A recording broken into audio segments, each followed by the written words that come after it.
Robert Eggers, welcome to Q. Thanks for having me. It's a joy to have you, and congrats on the film. Thank you so much. I want to start out by talking about Cape Fortune, which is outside of Yarmouth in Nova Scotia. In this film, in the Lighthouse, the setting is such a big part of it. So just starting for people who are listening to this and who've never been there, can you describe a little of Cape Fortune for me? Cape Fortune is a rocky volcanic peninsula on the southern tip of Nova Scotia. In the summer, it has very nice wild roses, but in the winter, it's just covered in thorns. Yeah. And it's a pretty inhospitable, punishing location. And as our Marine coordinator, Captain William Flower, said dramatically, slamming his fists onto the table at a production meeting to warn us of the seriousness of shooting in this location. People have died in Cape Fortune. Yeah. So it was perfect choice because it has also great road access. I remember I'm from Newfoundland, which is not too far away from here, about an hour and a half away. I remember my dad used to tell me stories about where he was growing up, that it was such a beautiful place to visit in the summertime, but in the wintertime, they said that there were so many shipwrecks that like people's incomes would be just going down and figuring out what was washing up on the beach and trying to sell it off. Yeah. Did you come in contact with any? Did you have a nice time with the people of Nova Scotia? Yeah, it was amazing. I mean, I really, really, really like people from the Maritimes. Where I'm from New England. There's similar vernacular architectural traditions, and the people remind me of New Englanders. Only they're friendly. We're friendlier New Englanders. I understand that. Well, New Englanders aren't friendly. No, maybe not. So yeah, it was great, and we had some local lobster fishermen who helped us on initial scouts, like going around the rocks and things, and the Nova Scotia crew was pretty incredible. Like the grips were quite superhuman, and there was many shots that supposedly we wouldn't have been capable of doing, but they sorted it out with ingenuity, passion, and sheer strength. It was really impressive. Was there a moment you got there to Cape Horseshoe and you were like, "This is it, and this is where it's going to be"? When we got to the island and we walked around, the production designer and the DP and I were like, "All right, this seems good. Yeah, this seems good, but we have to make sure we have the approach in the beginning of the film when they first see the island. We have to make sure that we have that." So then we got on the lobster boat and went around, and when we got around to the west side facing east, we were all like cheering on the boat because we realized that we had found the location, and as I mentioned, it also had road access and a place to park all of our trucks and everything. So it was exciting. But didn't have a lighthouse. Well, it does have a lighthouse, and I will. I apologize to the people in Yarmouth who are very proud of their lighthouse. But when Valeria Carmen, who played the mermaid, showed up and saw the lighthouse, their lighthouse, she says, "What is this ugly Soviet bullshit?" But we had anyway. But because of that mid-century lighthouse there, we built our own. Every building you see in the film we made from scratch, including like our 70-foot lighthouse tower that I believe could shine for 16 miles. Oh my God! I mean, that's unbelievable to me. Like that's unbelievable to me that's the level of detail that you needed. That you went to Cape Fortune and you built your own lighthouse. Yeah, I mean, we looked at some lighthouses, but I mean, I would have wanted to have built everything if I could, because I have the most amount of control in articulating my story, and also the most amount of control about where I can put my camera if I can build everything. But certainly it's expensive to build a lighthouse. So we tried to find something, but there was nothing that suited the aesthetic needs of the film that was at all accessible. So as I mentioned again, Cape Fortune had good road access. Yeah, right. But so I don't mean to get too granular here, but I'm like, go for it. I'd love to hear what you told the folks who were building the lighthouse. What did you need? I mean, Craig, the production designer, we worked on The Witch, and together, and it's very collaborative, and so we talked about different styles of lighthouses, and I would come to him saying I like this, and then he would say, but what about that, and back and forth until we found something that both was an archetypal New England lighthouse shape. Was as tall as we could. I also said, like, build it as tall as you possibly can. That's like safe, because we didn't. It isn't actually brick. In hindsight, I wonder if we could have actually just done a brick facade and without too much more of a financial implication. Right.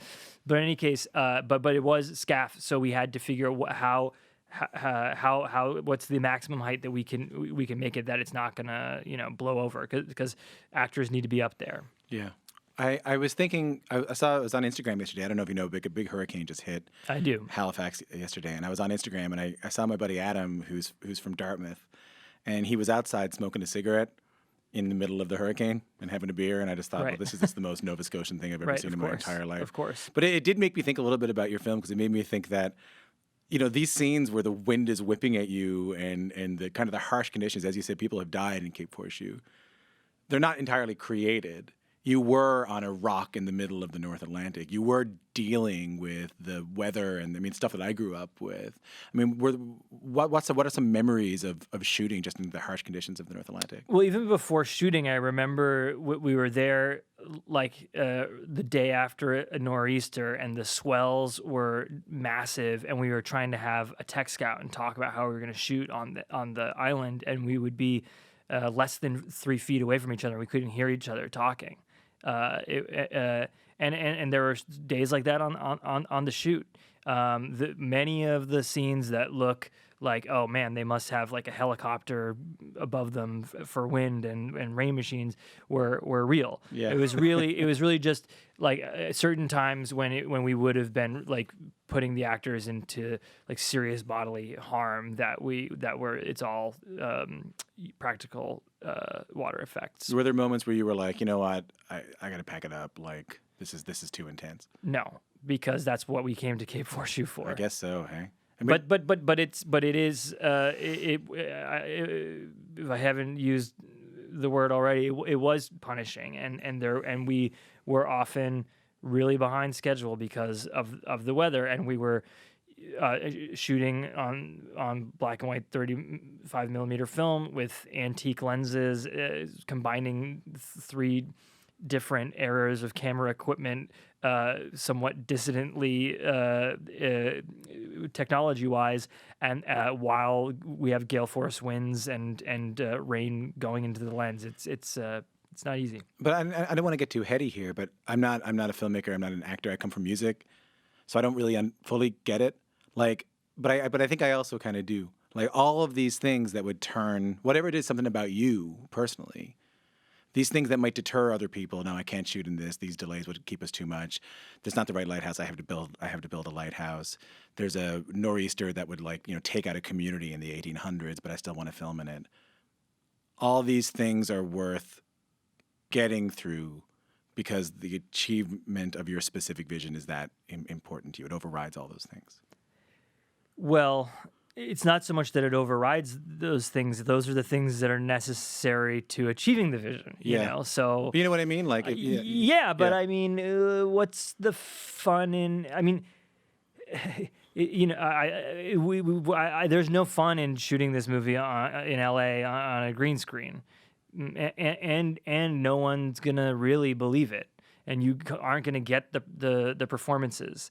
And like it's absolutely true that like no one's gonna shout out and scream like that button on Willem Dafoe's uniform is incorrect, or be excited by the fact that it is correct. But all these little details are cumulative, and you can feel that the world is viable. And also Willem and Rob's performances are better because they're in. Rob said this a lot. If you took the camera away, he was in a lighthouse in 1890. Dressed as he would be, eating what he would, right, yeah. So, well, speaking of Willem and Robert Pattinson, I read this article in Interview magazine And Robert Pattinson had to say, Okay. Yeah. I know. That's the closest I've come to punching a director.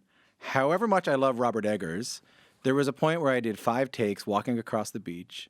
And after a while, I was like, what the F is going on? I feel like you're just spraying a fire hose in my face. And you were like... I am spraying a fire hose in your face. But the thing, okay, so it ended up being 7 takes, and I want to point out it's lighthearted, like it's yeah,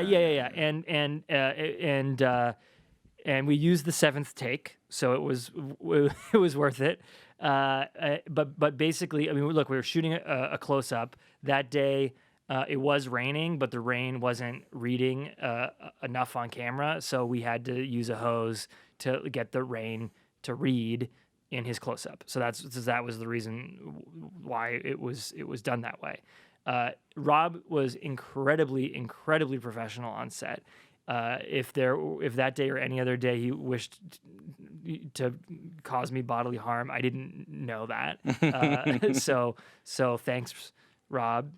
But it's a good shot, and he looks terrified, and he looks miserable, and it looks cold, and Well, it goes back to what you were saying before, which is that if you took the camera, as he said, if you took the cameras away, these were 2 guys dressed in period clothes on the beach, but on the rocks, and I can only imagine like you can't find that with every actor. And I don't mean for this to be a why are Willem Dafoe and Robert Pattinson so good kind of thing. But not only can you not find that in every actor, but you can't find every actor who's willing to trust you enough, who's willing to live through all these things, essentially for the sake of their art. Well, but I mean, look at the choices they make in the films that they do. So they're trying to take risks, and when we spoke before, I've done a lot of interviews, so I hope I haven't already said this in this interview. But I was trying to find something. Willem and I were trying to find something. Rob and I were trying to find something like prior to this. And when this became you guys you wanted to work with Willem Dafoe, you wanted to work with Robert, and vice versa. Yeah. We had Willem actually, to my shock and honor, he called me for a meeting because he saw The Witch, which just blew my mind because he was such a hero of mine, but we I had had a meal or two with Willem and a meeting or two with Rob, and we got along and understood that we could probably work together. So this was something that they were willing to do, and I guess on the strength of The Witch and the conversations, they did trust me ultimately, and not that they didn't occasionally say like, "Hey, what the hell is this?" Mm-hmm. But that's part of your job as an actor, is to trust the director, and if you feel like you can't trust the director, you should not take the job. So was the trust established sheerly through your resume, or were there conversations you need to have? Yeah, it's also vibe. Like, I know that sounds silly, but I know what you mean. But it is vibe. But that trust is hope. Both of them have done enough to know that you have to go in trusting, and if you don't, like, the film's not going to work. Like, maybe it's not going to work anyway, but it's certainly not going to work if you're questioning the movie to the point where, like, the filmmaker's vision is at stake. So they're coming in like trusting in the filmmaker's vision. They might misplace that trust, and then they make a film that they're not so happy with. But there's no way for it to succeed if they don't give something up. So how do you as a filmmaker or as a director then? Because I think they would agree with me, but I don't know. By the way, well, here they are. Right. I heard that they had very different approaches to the film. Like, I heard that Willem, of course, comes from theater, wanted everything very rehearsed, everything kind of done beforehand, ready to do his take. Robert wanted to be a bit more, again, I'm not an actor, but like generative, spontaneous. Like, how do you as a filmmaker, you only essentially have 2 actors in this whole thing. I know there's others, but you essentially really only have 2 actors in this whole thing. Radically different approaches. What do you do? Look, it was fine and it was great for the tension in the movie. The thing is, like, I come from theater too, so like Willem saying, "Come to my fisherman's cottage and let's work on this monologue." That's great. That just feels like I'm with my friends in downtown theater in Manhattan, like doing our thing, and I enjoy that. But and because the film was so text heavy, there was a little bit of stuff like that was required. But probably in all my films, unless I like radically change what I want to do, there is rehearsal that's needed to understand the blocking in order to achieve like all of the complicated camera work, because you kind of need to come in ahead of time knowing what your marks are so that it doesn't feel like you're just hitting your mark and it feels like organic. But I'm actually not really generally interested in trying to find the scene or find the performance in rehearsals the way you would need to do if you're doing a stage play. But even just the sort of rehearsal for blocking was more than Rob was really interested in, because he loves the spontaneity of surprising everyone, including himself, when I say action for the first time, and he can just, be lightning in a bottle. Is that how you use that phrase? But he can be whatever. But he can be improvisational, man. Like there's a joy in that. There absolutely, and there's power in it. Absolutely, and but when two people work very differently and we're doing these long oneers, sometimes it is hard. But you just keep doing another take until you get it. You said the tension between them led to, because we were talking about this. We heard that there was some tension between the two of them on set. They were, by the way, they were incredibly polite and nice to each other. Yeah. It's just that like they were quite insular, and it was a miserable shoot with some fun. But everyone, as Willem has said many times, kind of just needed to go home after we were done. But isn't that great? It's great for the movie. Because there's only the two of them, and the entire film in some ways is built on the tension between them. Exactly. So and as Willem said on set, like, that's the movie. That's what the movie is. In interviews for your first film, The Witch, you said that you wanted to make every frame feel like a personal memory to the viewer. And the Witch was set in the 1600s. The Lighthouse is set in an island off the coast of Maine in the 1800s. It should be impossible for me to have memories like these. I wasn't around in the 1800s. But somehow, Chris, our producer, and I were talking about this. Somehow they do. They make me feel like I have these memories of these things that I was never possibly around for. So how do you go about creating that? Memories of a different era, of a different time, to people who exist in the 21st century? Well, I mean, it's generous that you actually agreed with that hoity-toity. But no, it's cool. Look, I mean, I understood it is what I'm after. I know it sounds precious, but it is what I'm after, and it means a lot to me that you say that actually kind of works for you.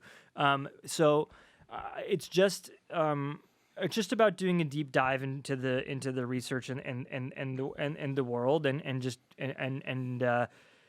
being obsessive and like, I've said this a million times, but being historically accurate does not mean good design. And many of the most well-designed films, and certainly certainly theater and opera, take great liberties in creating a past, creating their own past. That I like the specificity of understanding what actually existed, and that gives all of my collaborators like a clear goal. And so all of us are passionate about achieving the same thing. So everyone's coming to the table saying, like, I found more research. I found more, actually you said you wanted a peak lapel, but I noticed like in this period it's a notch lapel. And so everyone's working to bring these little things to the table. So like cumulatively, again, you build up a world and an atmosphere that is so specific that it feels like exotic and familiar at the same time. Mm-hmm. But I guess it's the difference between, I like country music a lot, so it's the difference between watching a Roy Rogers version of the West and watching Deadwood. Sure, like, yeah. Both these things are things I don't experience, but one is a myth that's created by Hollywood, and one is the actual thing. You're right. One feels closer to my own life. Yeah, for sure. And when it comes to like folk and mythology, it made me think about this too. Is that folk stories and legends are big parts of both these films. In The Witch, I mean, a myth, I don't want to give anything away, but a myth, a folk tale is sort of a major plot turning point in The Lighthouse. What is it in the 21st century that draws you to old myth? Probably the commercial, secular,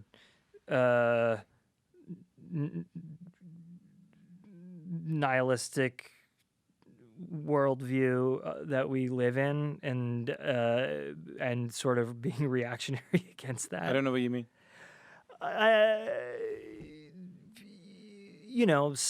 mean, numbers are the gods, and there's not a lot of magic and mystery, and in the creative world, in the storytelling world, where we can look to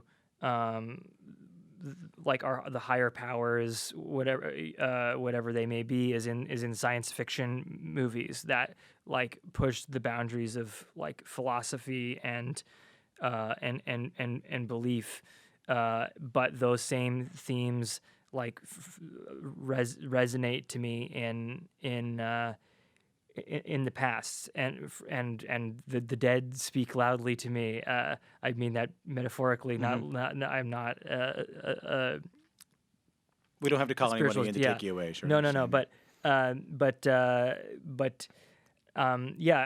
for whatever reason, I like to try to understand who we are and where we're going from, where we come from, and Do those ancient myths, like witches and mermaids, do they still have the power they used to have over us? They do over me. I mean, if the movies work for people, I guess then they do to some degree. Certainly, even the archetype of the mermaid, whether that's in like a mermaid in my movie or like in Kusama's Jennifer's Body, it's the same, archetype. Does it feel like, I guess what I'm wondering, and maybe this is a bit selfish for me to wonder this on my part, but like, I'm wondering why we still feel a connection to those old tales that, frankly, none of us in this room are out to see, for years, where we have to imagine. Like, I wonder why. I mean, it's really easy for me to like talk about Jung's collective unconscious, but that's I'll call it a philosophy just for the sake of calling it something that I know well, but like, is there validity in that? Like, I would say that I've seen the validity and experienced the validity in it, like both personally and from other people's experiences, but that doesn't mean that it is real. But I think in looking at the past, I'm trying to find things to incorporate into my films that the threads of them we're still connected to them, like unconsciously or semi-consciously, but it's not part of our everyday experience. And if we can access those, it can be kind of a small awakening. Like, a little example is the hair in The Witch. So in the UK and Ireland and it's part of Western Europe, which has the European brown hair. Like, the witch lore is very connected with hares, and that still exists today. I met this Scottish woman who's now living in Northern Ireland who hunts hares, and she has always grown up thinking like that's a witch, which is something that does not exist here. And so, just because in North America we don't have the breed, right? So then I put the hair in The Witch, and a lot of people, just because whether or not our families are immigrants that came here, like in the 20th century, the 19th century, like we are this Anglo-Protestant culture. It's striking to me when I visit other countries like that is we are. So the mythological past of that culture is somehow like in our cultural consciousness. So for some people, it really works, and that hair becomes like creepy and strange in a way that they can't quite understand. Other people, they're just like, "What the fuck's up with the bunny?" Yeah, there's a bunny right there. Yeah. I understand, but yeah, there is something odd about it. There's something off-putting about it, even if you don't know what it is. This has been amazing, and thanks for getting kind of deep in on the film. Well, thanks for asking good questions. It's been really a real pleasure. Well, Chris and I definitely worked really hard on it. I'm going to leave you with something that's a little bit easier. Cool. Or it could be harder. We're asking everybody this to close things off, but I'm curious specifically about your answer. Have you ever murdered somebody? No, I'm not joking. What's a film, not the film, but what's a film that changed your life?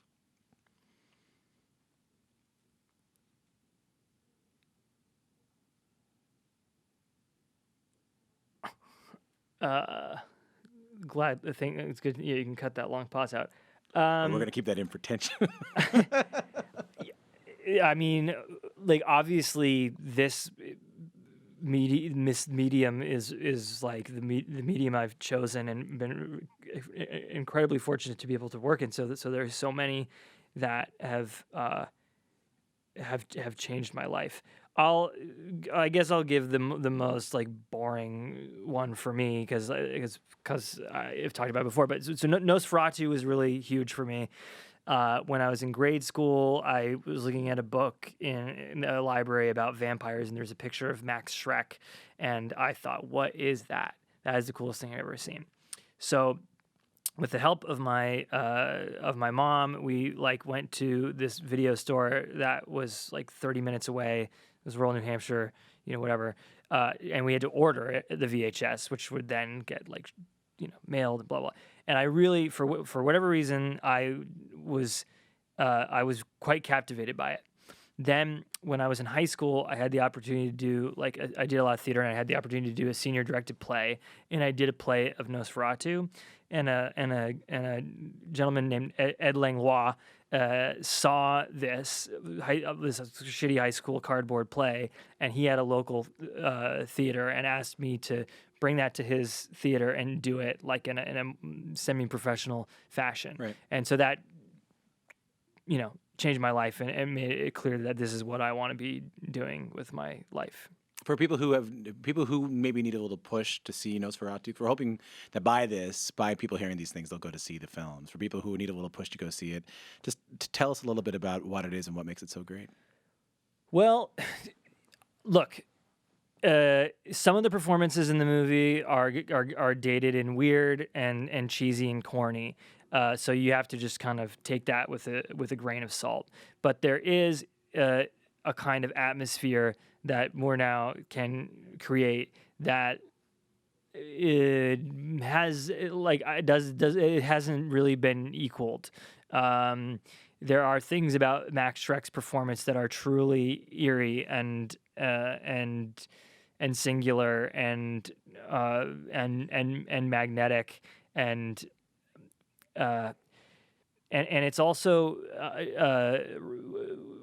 cool to see how simple he makes the Dracula story, and how the eroticism of a leathery corpse is potentially more interesting than my dear friend Robert Pattinson's Twilight vampire.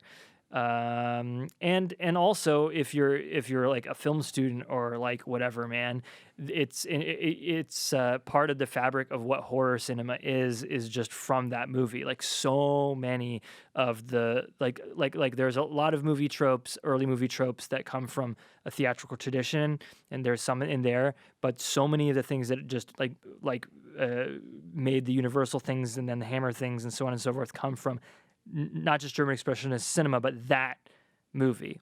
So if you are a student of film in any way, it's one of the most important films. Robert Eggers, thanks so much for your time. Thank you.